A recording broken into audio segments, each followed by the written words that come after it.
Also, she was like, what do you mean he's down the chimney? And I was like, yeah, that's how he gets in. And then I was like, God, this guy's an absolute fucking creep. Like, why have we welcomed this lie into our households and our children are expected to be okay with it? It's fucking terrifying if you think about it. He's always watching. He's judging you. He's a big fat pervy man and he comes down the chimney in the night.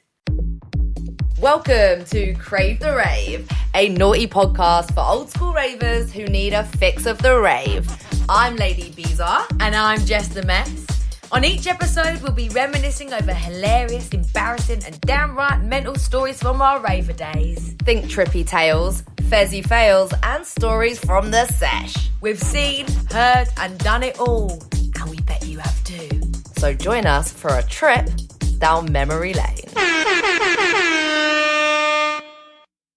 Hello and Merry Christmas, Merry Messy Jessie. Merry Christmas, Lara. How are you? I'm all good. I actually feel really Christmassy right now. Got my Christmas tree up. It's a big 7-footer. Ooh. And I've just finished wrapping my Christmas presents. Oh, very nice. So all is good in the UK. How's things over in Mexico? I'm having some kind of can you see my eyes? I'm having some kind of allergic reaction. Yeah, I wondered what was going on. I'm all swollen. It's horrible. Oh, mate. But yeah, I'm good. Apart from that, I'm good. What's your plans for Christmas Day? So in Mexico, they celebrate Christmas Day the day before, like the night before, on the 24th. Oh, yeah.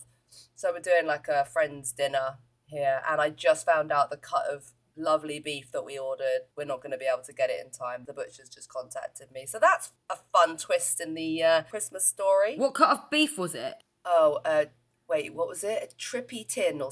no, it can't be. Trippy tin? I knew you were wacky. Wait, let me look. It's actually got a name like that. That's why I was like, is this guy serious? It's called a tree tip. A tree tip? Tri-tip. Like trio, kind of tree tip. I don't know. It's really expensive, this cut of I googled it because I was like, what the fuck is a tri-tip? I was like, that is not real. What is this guy trying to sell me? But then I looked at it, was like, the tri-tip is like one of the most succulent cuts of beef ever. It melts in your mouth. And I was like, yes, please. Nice. No, not nice. We're not getting it. So did the butcher give you a call and tell you it's not available then? Oh, we're on WhatsApp. That's how it works over here. Everything's on WhatsApp. Yeah. It's really different in the UK. Here, every business has a WhatsApp and you can just contact them like that. That's not really a thing in England, is it? Wow. Well, my new job actually, I'm contacting a lot of people all the time. Everything is done on WhatsApp. And I just really like it. It makes life so much easier. But if I had the butcher on the end of the line, mate, deliver some ribs. Calling it in, but calling in Calling in the ribs, calling in the steak, hooray, calling in the turkey. That puts a new meaning into it being cut with something, right? Cut. I don't know. There's something. What cut do you want? If you said to the butcher, if the butcher said, "What cut do you want?" It does sound a bit naughty. It does. But you would respond, a trio of whatever, a tree cut. I'm on a trio, please. Can I have a threesome? Okay, cool. Well, anyway, we got totally off piece there, but that's my meat situation. Cool. Dry as anything. So you need to find something else then, I'm guessing, yeah? Yeah, I need to find some Christmas meat. Well, good luck with that. Thank you. Okay, so yeah, anyway, what's baby, can you disclose what Baby D's top present is this year? No. Father Christmas brings it, remember? So I wouldn't know. I don't actually know. That creep that comes down. Do you know what's funny? Because she's 3 now and she is a bit like, what? He comes into our house and what? He's watching all the time. She's switched on. It is confusing. She's so switched on. But it's actually, yeah, it's really weird that I'm explaining that this man... Also, she was like, what do you mean he's down the chimney? And I was like, yeah, that's how he gets in. And then I was like, God, this guy's an absolute fucking creep. Why have we welcomed this lie into our households And our children are expected to be okay with it. It's fucking terrifying if you think about it. He's always watching. He's judging you. He's a big fat pervy man, and he comes down the chimney in the night. And when you do go visit him, you have to sit on his knee. Yeah, exactly. So anyway, she's been good. So I don't know what presents he's going to bring her, but this year I think she will get quite a few good ones because she's 3. And what's really nice is that most of the good toys are from age 3 plus. Yeah. Okay, and so did you see in DJ Mag that they have released a set of battery-powered decks for kids? Only because you sent it to me, but I think it's fucking brilliant. Absolutely. I would get that any day. I'd love that. I'd love to see her do that. I mean, she's not that musical, really. She's not really into the dance music like I was hoping that she would be, or like other kids are. I guess, like, would I get her the kids' ones? Probably not, unless she really asked them. But if she showed an interest in music and then was, like, 13, I would get her a pair of real decks. Or if she was really interested at the age of 8, then I'd get the toy decks. But I actually think it's an amazing present. Like, I think it's really fucking cool. Did you share that on our Instagram? I can't remember if I did, but they're like 60 quid, I think. But wait, what was the name I wrote? It's like the I Dance XD301. It's just so cute. It's so good. He's cute. I'm actually getting Ashley a turntable for Christmas this year. Really? Because the boy has logged around. So when I met him, he had like no personal belongings. I think he had one shirt that he'd found in the post. And what? Yeah, he had one shirt and he had found that in the post. And how do you... Whoa. Sorry, what do you mean found it in the post? Like, it got delivered to his door to the wrong address. And when he opened it, it was a shirt. And he was like, I'll have that. Oh. And that was like one of his main belongings. And then the other thing he had was a scorpion in a jar of alcohol. And then the third belonging and the final belongings that he had was loads and loads of records. So he had boxes and boxes of heavy records. And I've been with him 10 years. I don't know what's on those records. He doesn't know what's on them anymore. And so he asked me for a turntable so that he can play these records and work out what's good. But it's apparently these vinyl is making a comeback now. And it must be because when I went to buy the turntable, I thought, do you know what? I'll buy him a decent vinyl. I thought I'll get him an album of something that he likes. And they're like 30 quid. Really? For one? Yeah, plus they were sold out everywhere. Wow. Okay. What did you go for? What album? Well, I didn't go for... I just got a turntable in the end. I didn't get any vinyl. But I heard that Gen Z, that's what they do now. They play vinyl rather than... Well, I don't know about rather than anything else. I'm sure they're still on Spotify. But they do listen to actual vinyl again. It's very impressive. Like, whenever I see a DJ spinning vinyl, I'm like... Wow. I'm like, it's such a different skill. I'm always so impressed. I'm like, yeah, that's a whole different level. Because obviously we remember when I had my vinyl decks, I was trying, but I really experienced firsthand how fucking difficult that is. It is impressive. It's amazing. I mean, so yeah, I would consider getting Baby D some decks. Maybe not the toy ones, maybe some real ones in the future. But yeah, no, I'm excited for Christmas. Have you got any Christmas parties on the go? I think we're just going to do our usual here, like get pissed on the beach on Christmas Day. Like we usually get Prosecco, go to the beach, put our Christmas hats on, and then there's just like, the beach is full, everyone's vibing. We'll take a speaker down there and just get day drunk probably. Ah, that sounds amazing. That's wicked. Well, times have changed for me because we had a Christmas party at work and I didn't go. Really? Because I didn't know anyone. Well, it's a new job, so I don't know anyone. Yeah. And I just didn't feel like socialising. I've become quite anxious around socialising as I've got older, so I just didn't fancy it. I think maybe if I'd been into the job a bit longer and there's people I knew, I would have gone.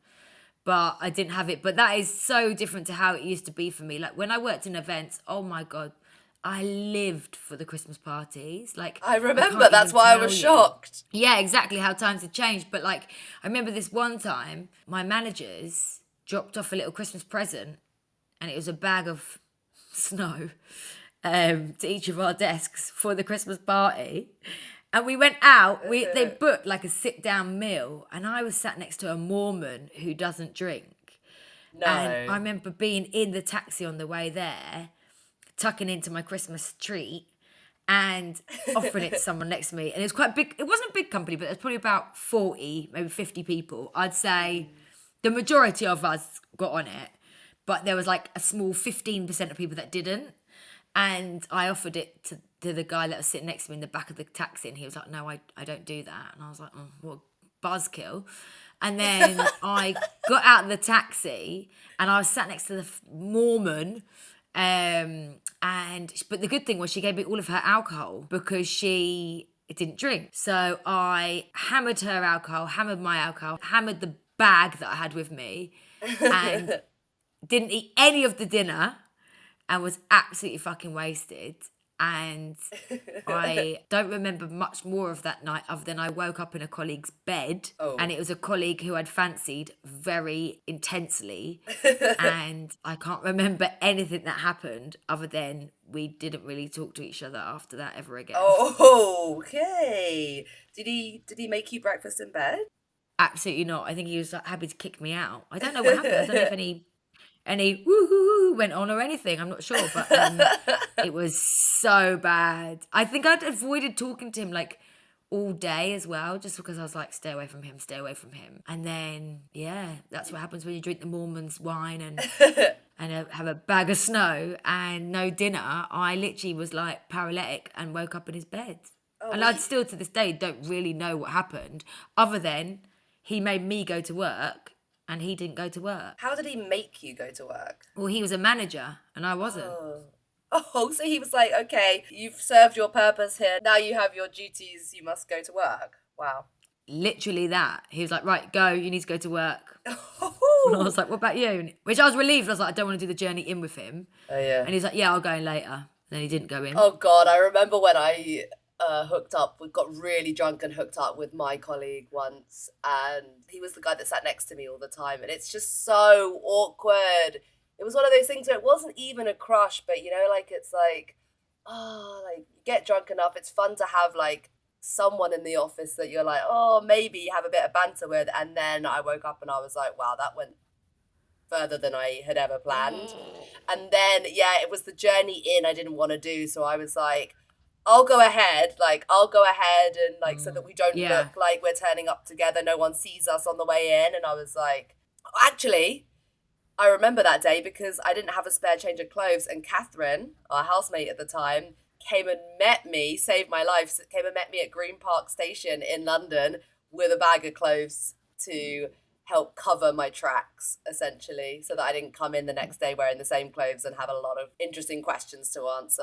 Well, you did that for me. So I remember meeting you and you gave me my bag of clothes and some wet wipes. Really? Yeah, because I was a mess the next day. So I remember having to come to your work to get that before I went into work. No way, I don't remember that. Yeah, you saved me. But like, I just, honestly, for everybody that goes out there and has a good Christmas party and gets on it and parties and snogs people, I feel like, yeah, good for you. Fucking have it. Like, I can't do that now. I don't want to do that now, but I can't do that now. Obviously, I'm married and I'm just not at that stage of my life. But because I did do all that when I was younger, I have no regrets. I mean, at the time, I was full of regret and like I was embarrassed beyond embarrassed. But like, that's what a Christmas party should have, all of that, you know? There should be all the goss and stuff. I love a bit of that. I mean, now I literally live for the goss. I'm like, did anything happen at the Christmas party with these people that I didn't know and a party that I didn't go to? But you know, I just find that, you know, that is what Christmas parties are for. Finally, you can snog the person that you really fancy. It just makes it so much fun. That's why the last few years at my old job, there was no Christmas party. Don't get me wrong, I wouldn't be snogging anybody there. But like, there was just no goss. There was no excitement for anything, you know? And I think everyone needs that in their lives. So yeah, but I remember you and me went to a really good Christmas party in Oval Space. You, me and Nat, and it was great because there was drum and bass Christmas music. Oh. Do you remember? It was like, Merry Christmas, everyone. Dun, dun, dun, dun, dun, dun, dun. We were like, ah! Oh my God, I would have totally forgotten about that. That was sick. Yes.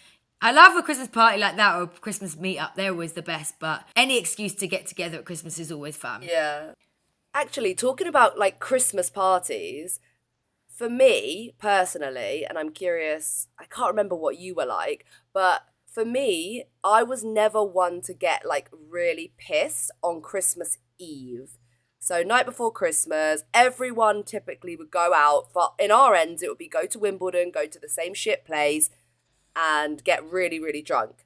Now, I think I did that like maybe once or twice, and I learned very quickly that when I used to go out, get smashed, come home at whatever it was, 3, 4 in the morning, wake up the next day, I would feel so rough that I was so pissed off with everything that I didn't want to look at my parents. I would be in bed tossing and turning. My mum would be like, Lara, would you like to open a present? And I'm like, oh my God, just everyone just go away. And you know how much I'm into a Sunday roast, right? Like roast dinner. I don't think there's many people that are into a Sunday roast as you. And I don't say that statement lightly because there are a lot of people that are into a Sunday roast. But as we've talked about before on the podcast, you love it. Like, live for it. You're here for it. You'd eat it 3 times a day.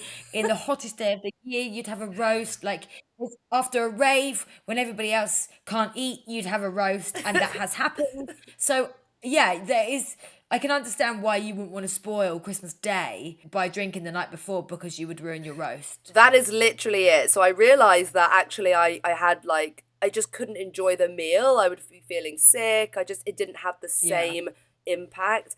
And so after I think I made that mistake once or twice, I was the one that would actually go home, not drink that much, but everyone else would be smashed, getting fucked up, getting on it, and, you know, then they would just be obviously feeling shit the next day. But for me, it was just like, oh my God, it's the same thing. Singing that fucking song. What is it? No, no, no, no, no, for Christmas. Dung, da, dung, dung, da, dung, dung, The da, dung, dung. Pogues. It's the Pogues. I don't know. Do you like my rendition of that? Oh my God, we should do a quiz. We should actually I bet you don't know any Christmas songs. If I was to do a quiz on you, would you know Christmas songs? I have no idea. Try me. Okay, let's do this, but I need to look it up though. Okay, how about I test your knowledge on Christmas songs and you need to tell me who sang the Christmas song, because your general knowledge of tunes, of like classic tunes, is terrible. So actually, this could be a good chance for me to really test your knowledge on Christmas songs. Okay, hit me. Okay. One more time, baby. So if I was to give Britney Spears, if I was to give you 5, I'm going to give you 5 Christmas songs. How many of them do you think you'd know the singer of? 3. Okay, I think 2. Mind you, I am doing the questions. Who sang It's Beginning to Look a Lot Like Christmas? Start with an easy one. Frank Sinatra? Wrong. Michael Bublé. Oh, really? He did the original? Are you sure? Well... No, you're not sure. I think that was from like an original... He wrote that song, I think. No, check it now. Look it up. I'm checking it now. It's beginning to look a lot like Christmas. Okay, hang on. That is like an old film classic from like 1900s. No, it's not. It's by Michael Bublé. It's not even that old, mate. I knew you wouldn't know. So that's Michael Boobs, okay? Do you know who Michael Bublé is? Yeah, he's that cheesy... Is he Latin? Christmas singer. Latino. Christmas singer, basically. Oh, really? I think I'm getting confused with Ricky Martin. Okay. No, it's not Ricky Martin. Okay. Who sang this one? Ready? Driving home for Christmas. Da-da-da-da-da-da-da. Driving home for Christmas, yeah. It's the dance for me. So da-da-da-da-da. Ba-da-boom, boom, boom. Shout it out anytime. I don't know. I don't even know that. Ba-da-ba-bum-bum. See, everybody listening to this podcast is shouting, Chris Lee! Chris Lee! Who's Chris Lee? Well, he's the man that sang Driving Home for Christmas. He's been stuck in that car for about 25 years by the look of it. 35 years. So, oh my God. Okay, so that's 2 out of 2 wrong. Okay, let me get an easier one for you, okay? Let me get an easier one for you. Thank you. All I want for Christmas is you. Mariah Carey. Hey, bing! Well done. Finally, you got one. I was waiting for Mariah Carey because that's the only one I could think of. I was like, it's the only one I needed to get. If she gives me Mariah, I'm good. Okay, what about this one? Okay. Last Christmas, I gave you my heart, but the very next day, you took it away. This year, keep shouting any and I know. But it's a couple people have done it, and I had it on like a CD by someone else. No, I don't think a couple of people have done it. No, I don't. If you had this on CD, I'd be amazed. And no one else has done it. No. I mean, I'm sure somebody recently, and like the stuff that they play in the shops, they probably like had it as background music. But this is an iconic band that sang this iconic song. Last Christmas. Oh, can you give me a clue? Like, what do they begin with? The name. If I say the clue, you're gonna get it. Oh, you can't just give me the first letter? Okay, the singer's dead. That doesn't tell me anything. Is it a band or you said it's a band, though, right? It's a band, but the singer's the most well-known one. Can't you just give me the first letter? All right, but you're gonna get it now. W. W. All I thought of was like Wayne Wonder. Who's like, who is that? He's no letting go, no hold me tight, because you are my baby. It's not him, mate. Okay. W. Yeah. Wham! Oh my God, you just shouted that so loudly. Let me try again. Wham! Wham! Do you know who Wham are? I would never, ever guess that. I've heard the name, but I don't know anything about them. Who's the lead singer of Wham, Lara? Could you give me a clue? He's dead. That's not a clue. There's loads of dead people. He's gay. What's the one that had the thing across his eye? The lightning bolt is not going to be him, is it? The one from Brixton? No. Is it? Sorry, who's that? I know who you're talking about, but what's his name? You know the one he died? Well, I know exactly who, but what's his name?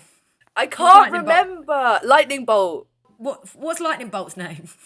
What is his name? Mate, honestly, Is it him? No, it's not him. David Bowie. It's not David Bowie. Yes! David George Bowie. fucking Michael, mate. What planet have you been on? Oh, George Michael. Honestly, it's mad. Okay, the final one is... Okay. Santa Claus is coming to town. Santa Claus is coming to town. Santa Claus is coming to town. Wow. God, that was actually beautiful, Jess. Thanks, mate. J-Lo? Begins with a J. Janet Jackson. No. No, final guess. Come on, who could this be? J. There's 5 of them. There's 5 of them in the band. It's the Jackson 5. Yay! Oh, the Jackson 5. So I said that. Janet Jackson. Janet Jackson's not in the Jackson 5. What? How do you know? Well, I know who the Jackson 5 are. Well, why was she left out? I don't get it. She was the sister. She's the same family, right? Oh. But they're all men. Well, the Jackson 5, they're all boys, yeah. Oh, okay. So there we go. Anyway, back to your story about Christmas Eve. I was like you. I think I had like 2 years where I went out with everyone and drank snake bite in Wimbledon. Oh my God, yes. I had 1 year. I couldn't get the bus home. There was no bus running after midnight. Me and another girl that lived near me, we were so brazen. We went up to the local cab office that had a queue down the road. We were young. We were only like 16. We went to the front of the queue and we said to them, "Excuse me, there's no buses and we have no money." And they stopped everything. They put us in a cab and they didn't make us pay and they took us both home. Yeah, I've always thought there's such a nice Christmas gesture, and I always thought I'll come back and pay them. I mean, I never did, and the company's gone bust. But like, I honestly always remember that as such a nice thing to do. Oh, There was a massive queue, put us in the taxi, drove us home, didn't ask us for any money. So then after that, I was like, right, 1, I can't get a bus home. And 2, I don't want to be feeling like shit on Christmas Day. Like, it's quite a long day, Christmas Day. It starts quite early. There's a lot of socialising going on. I don't want to be hungover. I was always amazed at the amount of people that are like, I'll get shit-faced on Christmas Eve. It's like, why? It's not worth it. And then I think I did one where I went out and stayed quite sober and thought, this is shit. So I stopped going out on Christmas Eve. It wasn't a big deal to me. I'd rather have drinks on Christmas Day and feel excited for Christmas Day than ruin it all by Wimbledon Weatherspoons on Christmas Eve. totally. Yeah, it's not worth it. Not worth it at all. I bet you were really old when you stopped believing in Father Christmas. I mean, you still call your mum and dad mummy and daddy. So I can imagine you were like 21 when you stopped believing in Father Christmas. How old were you when you stopped believing? I take that personally. I'm not a gullible bitch. Like, I'm switched on. I actually have no idea. I can't remember. I feel like I need to ask my parents that. What about you? Although I laugh at you, I actually was quite old. I was a good 13, maybe 12. What? And I was convinced. My parents went above and beyond to make this lie convincing. I think my older sister believed it till she was about 18. She's the Burke that would. But like, I honestly, I believed it for ages. I couldn't believe it. And then when I've talked about before when I was a Santa's elf in a shopping centre. And when I saw the Father Christmas putting on his outfit, there was still a part of me there was a part of me that went, fuck, it really isn't real. It took this half-naked man putting his legs in these massive trousers to make me go, yeah, if there was any magic or any belief, that's it, done. Oh, that's devastating. How old were you then? I was 18. Cool. So, yeah, but I love that. I just love the innocence of it. I love believing in it, and I love the thought of magic. And it's incredible that so many people are in on this big secret. It's amazing. So, like, I'm just so glad that I did believe it for so long, because when you see the man getting dressed in the shopping centre, it just brings the reality of it. And actually, although it's still a very special Christmas, believing in Father Christmas just makes it so sweet. I think Baby D's going to figure it out real soon. So quick. I said this yesterday. I've had to go to extra lengths to make sure that the wrapping paper that I've wrapped her presents in is nowhere in the house. I've had to make sure that I've not bought my niece any of the same presents that Father Christmas is bringing to Baby D, because honestly, she's 3, but she is so savvy. I have to think about these things, which I get need to be thought about, but not at 3. Yeah. My niece wouldn't catch on to these things as quickly, but I have to be careful of everything. But that's what I mean. That's why I said, like, Father Christmas is watching, and she's like, huh? What? Why on earth is somebody watching me? And also, she doesn't remember any of the previous Christmas visits. She's seen Father Christmas loads in the last few years, and she doesn't remember any of that. So to anybody that's got new babies or got kids, until they're 3, don't bother. It's a waste of money. She doesn't remember any of it. Fair enough. I mean, there is such a sweet innocence to it all. Like, when I think about that, right? So like you said, you started like really realizing that Santa wasn't real at like the age of 13. I started drinking at the age of 13 and starting to, starting to become the fucking little shit that I became.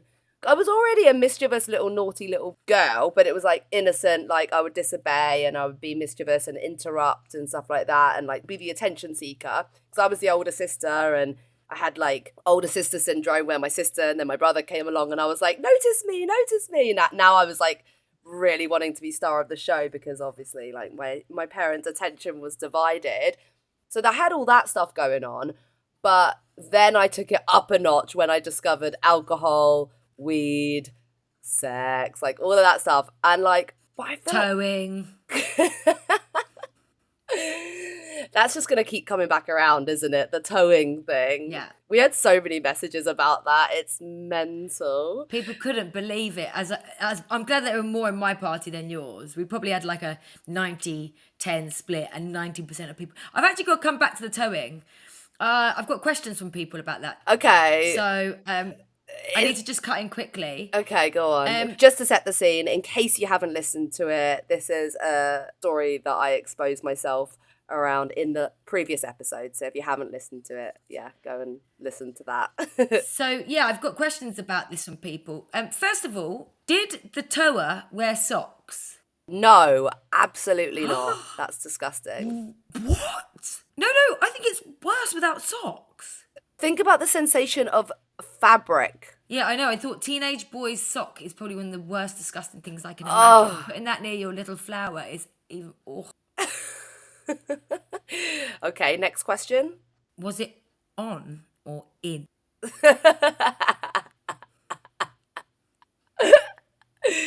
What the fuck? This is too much now. Bit of both? Both. Bit of both. Best of both. Yeah. Okay, and you did tell me in the other episode that it happened with multiple people, multiple times, which was, just wanted to confirm that. I'm trying to remember. Like, I'm pretty sure it was at least more than once. But can I just say that I have a friend who actually messaged me and said, oh, I think I've been towed too.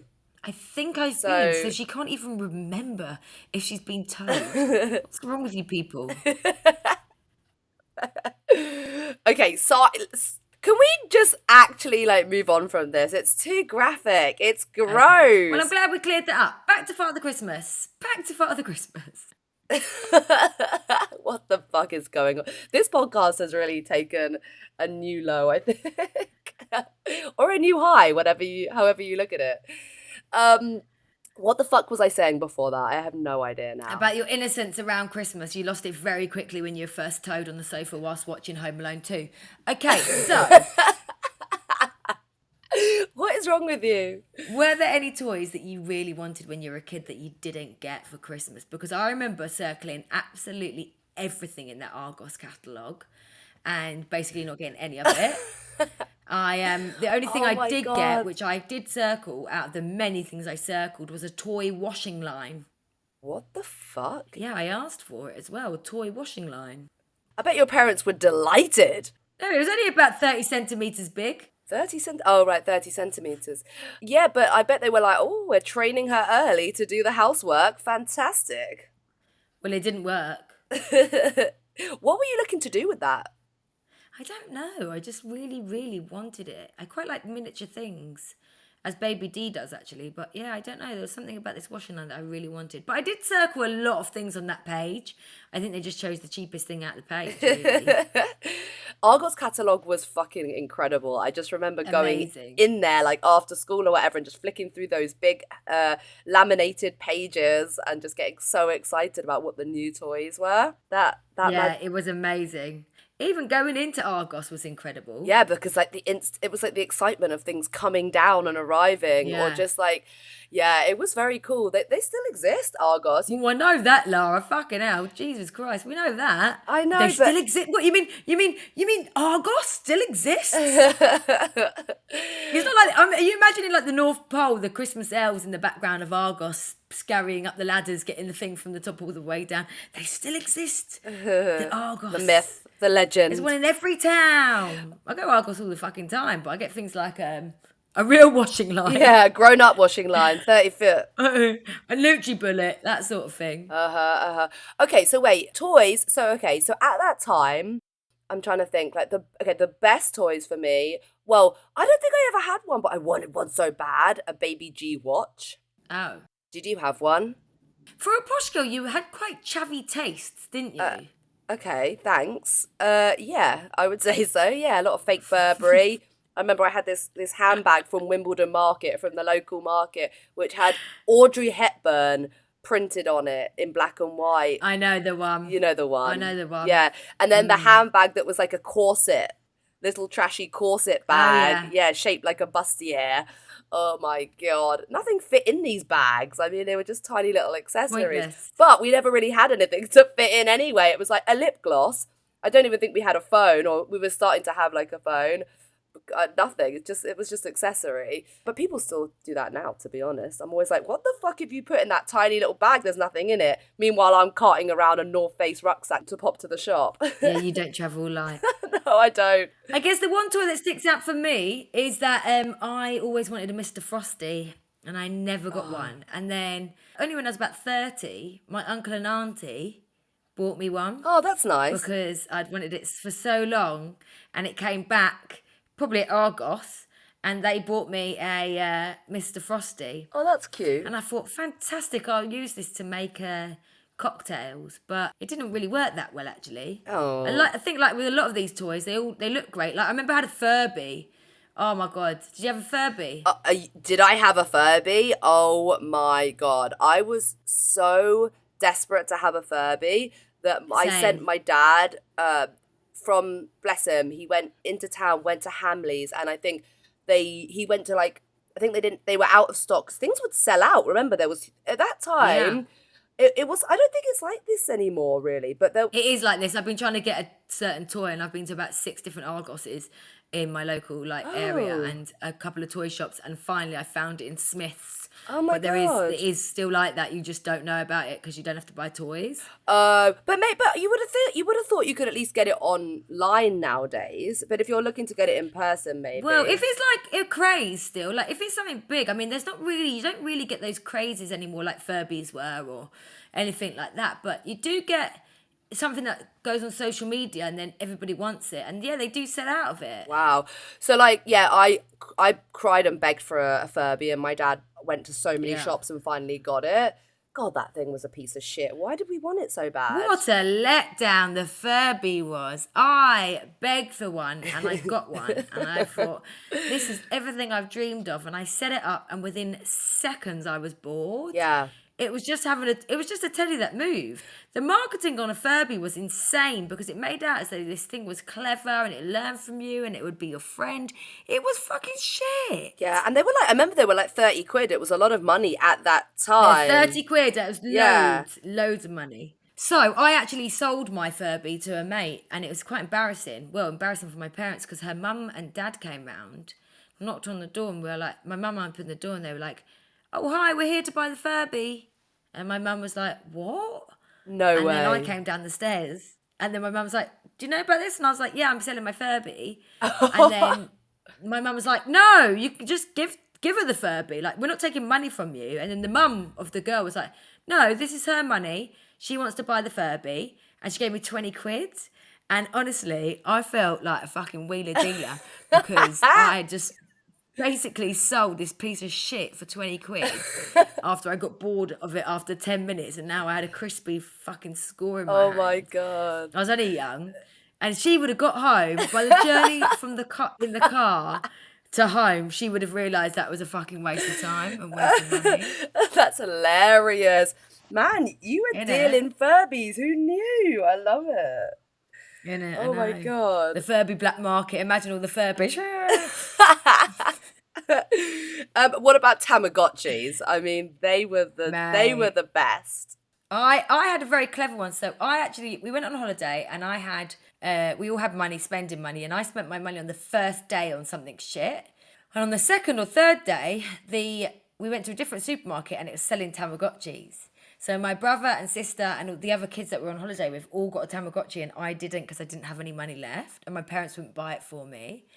I cried and cried and cried and cried. I literally didn't stop crying the whole holiday. I imagined me and the Tamagotchi being best friends. I was saying things like, I'm just so lonely, Mum and Dad. If I had a Tamagotchi, I just wouldn't be lonely. Things that Baby D does to me now, actually. And I cried and cried. And eventually, I think I had to do the washing up for 3 days straight. I think I had to hoover. I think I had to wash the car to earn some more money to get a Tamagotchi. Now, by the time I got the Tamagotchi, it was a different model. And this model, you could choose what food it ate. So you could choose the chicken, the burger, the ribs or whatever, the milkshake. Whereas with my brother and sister's one, you couldn't. You just had to give it food. So I lucked out in the end, and I loved the Tamagotchi. That was money well spent. Those floors that I wiped were worth it because I got my Tamagotchi. Oh my God, it was amazing. I loved it. Well, I've got the app of it on my phone now. I've paid for an app. So I got Tamagotchi on my phone. Sorry, what? Yeah. Yeah, I got an app. I got it years ago and I've got it deleted, but I've still paid for it, so it's still mine. There's a Tamagotchi app. Oh my God. So you can make it play other Tamagotchis for things and stuff like that. So do you use that? Should we get Tamagotchi'd up? Well, I used to, yeah, before I had a child and a life and I had time on my hands. Yeah, I mean, I don't really have enough time now to be, sorry, Baby D, I can't get your food ready. I'm playing with my Tamagotchi, but shall we get Tamagotchi'd up? You just said that's so funny. Sure, why not? That's my big goal for 2025 for sure. Everyone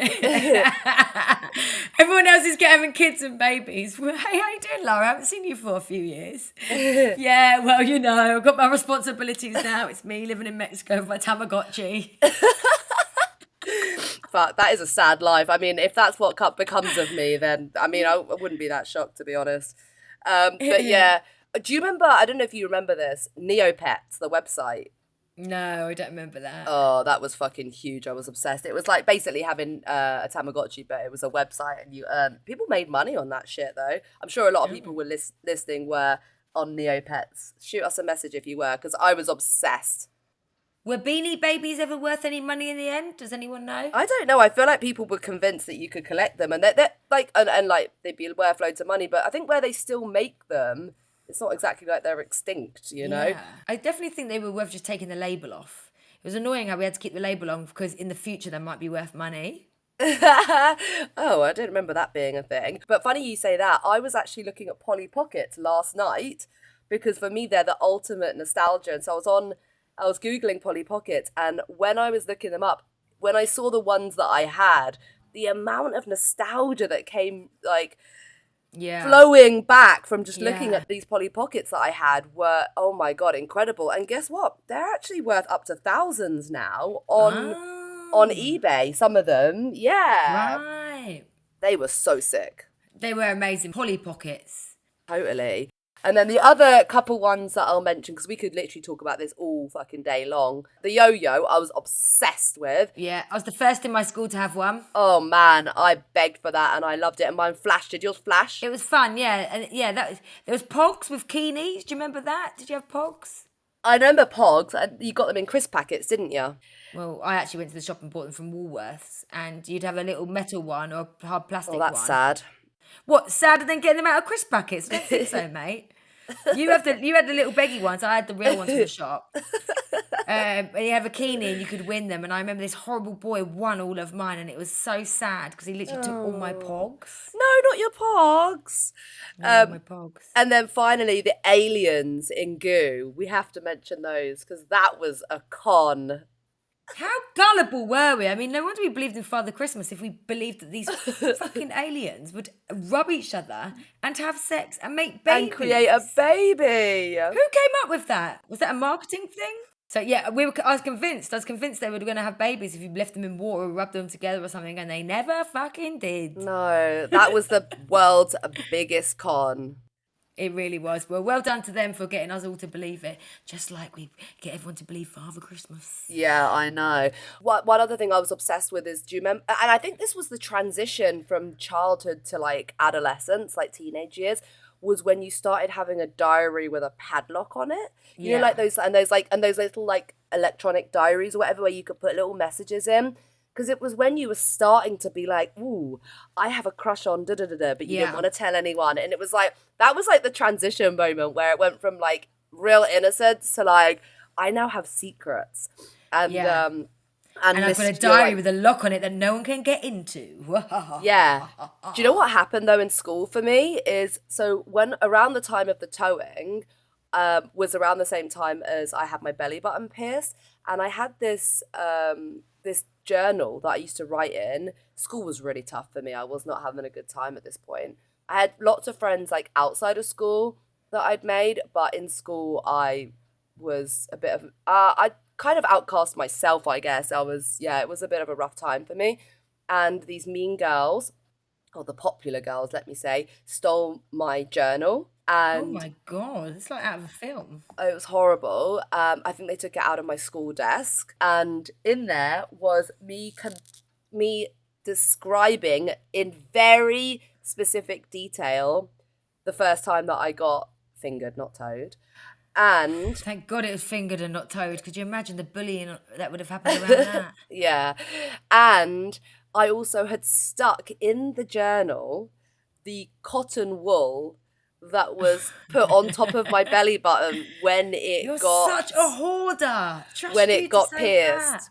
So it was like, this was the cotton wool that was, on my weeping belly button when it got pierced, and I had it in there. Like, imagine stealing someone's journal and then finding that in it. You'd be like, ugh. Jackpot. What a weirdo. What a fucking weirdo. I was asking to be bullied, really, wasn't I? Oh, bless you. And that's funny. Well, listen, Lara, I got to go and pick up the kids from school. So I have to wrap this up here. But that was fun, reminiscing over the old days. I know. I really wish you a Merry Christmas. It'll be very different to mine. Oh. Have a good time on that beach, won't you? I will. Have a great time pretending that Santa Claus does exist and not breaking little Dee's heart before it needs to be. Yeah, I'll keep it up as long as I can. I've got a good few years ahead of me yet. But Merry Christmas, everybody listening. Merry Christmas, everyone. And also, we'll be back in the new year. So, Merry New Year. No, Happy New Year as well. Bye-bye. Bye-bye.